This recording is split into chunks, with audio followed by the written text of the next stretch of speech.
তো ফাইনেলি দুমাহৰ মূৰত মোৰ আজি স্কুটিখন ষ্টাৰ্ট হ'ল। বহুত দিন পৰি আছিলে, ষ্টাৰ্ট হোৱা নাছিলে। তো আজি মেকানিক ঠিক কৰিলে। চাওক ভিডিঅ'টো, অকণমান সৰু ভিডিঅ'বোৰ চাই ভাল পালে আপোনালোকে এটা ছাবস্ক্ৰাইব কৰি দিব, লাইক কৰিব আৰু কমেণ্টত জনাই দিব কেনেকুৱা পালে। তো ভিডিঅ'টো চাই লওক। স্কুটিখন দুমাহৰ পৰা পৰি আছিলে, পৰি থকাৰ কাৰণে মই নাছিলোঁ, ধলপুৰত আছিলোঁ। তো দুমাহৰ পৰা পৰি থকাৰ কাৰণে স্কুটিখন ষ্টাৰ্ট নহয়, মানে বেটেৰী একদম ডাউন। তো মই মেকানিক মাতি আনিলোঁ। মেকানিকে আনি কিনে কিবা প্লাগ এটা চেঞ্জ কৰাই দিলে। চেঞ্জ কৰাই দি কিনে ফাইনেলি স্কুটিখন ঠিক হ'ল বাৰু। মানে কি হয়, গুৱাহাটীত ঘূৰা ফুৰা কৰিবলৈ বা ইম্পৰ্টেণ্ট কাম কৰিবলৈ স্কুটিয়ে বেষ্ট।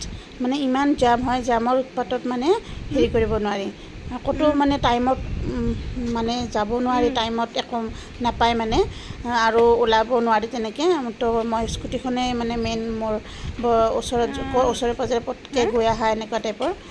তো এইটো কাৰণে স্কুটিখন ঠিক কৰাই ল'লোঁ। এইখন মই 2009তে লোৱা। আজি কিমান বছৰ হ'ল, তাক মই মানে বেছি দিয়া নাই। বহুতে কয় বেছি দিয়া, মই বেছি নিদিওঁ, কাৰণ এইখন মোৰ লক্ষী স্কুটি হয়।